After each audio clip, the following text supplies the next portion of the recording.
A couple of weeks ago, I produced a video where I showed you some partially obscured pictures, macro shots of three very similar looking watches, a Rolex Submariner and a couple of homages, one by San Martin and one by Watchdives. And your job was to tell me which watch you were looking at in each picture. And there is a winner. Someone got super duper close to getting them all right. They got 8 right out of the 10, and I have contacted them and asked them to email me so I can send them the San Martin homage watch. That was the prize. Now in this video you're going to get the results. I'm going to show you all 3 macro shots, and so you're going to see these watches for the first time side by side, and the results, well, I guess they're sort of kind of surprising. Some pictures perhaps not that surprising, but anyway, let me start just by showing you the first pictures. And in that video it was actually the Rolex you were looking at in that first picture, part of the ceramic bezel insert. The Watchdives bezel insert has been done completely differently. It's quite easy to spot that one, but actually the San Martin and Rolex look really quite similar, don't they? And even under macro they look quite similar. Not a lot really to divide them. The second picture, again, I was showing you the Rolex, the finishing on the side of the case. The Watchdives watch surprised me, as did the San Martin to some degree. We know San Martin watches are beautifully finished. The Watchdives case finishing was good.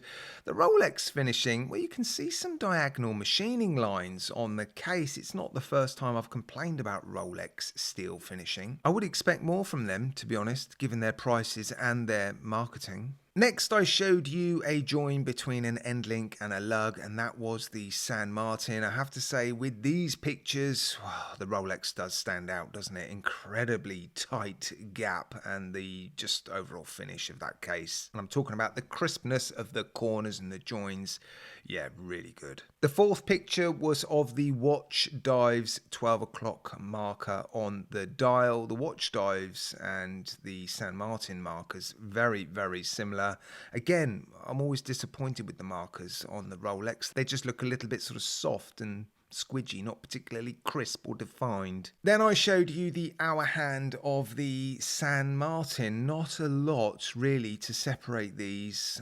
In the next picture I showed you the minute hand of the Watchdives watch, and again, not easy to differentiate between the hands on these watches. They've all been done, quite nicely. I think the Rolex are a little bit more crisp, a little bit tidier. Then I showed you some numbers on the date wheel. Clearly the Rolex print, really, really nice on that date wheel, certainly when compared to the Watchdives watch and the San Martin, which of course have NH35s in them, I think. Next, I showed you a picture of the lume pip on the San Martin. Again, the Watchdives bezel insert looks completely different to the San Martin and the Rolex. The Rolex does look more premium than the San Martin for sure. The penultimate picture was of the San Martin, a number on the bezel insert. Again, very similar in the way it's been done to the Rolex, and the Watchdives watch has been done completely differently. And then in the last picture I showed you the gap between the ceramic bezel insert and the outer edge of the bezel on the Watchdives watch, and I have to say this is another area that disappoints a little bit on the Rolex.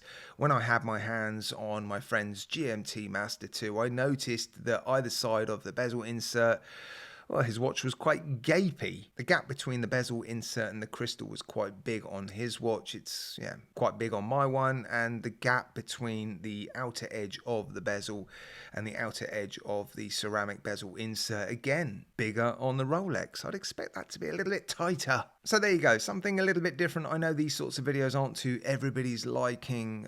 I just had 3 watches that all looked very, very similar, quite different price brackets. So thought I'd have some fun with some of the macro shots. Right, guys, as always, thanks for watching.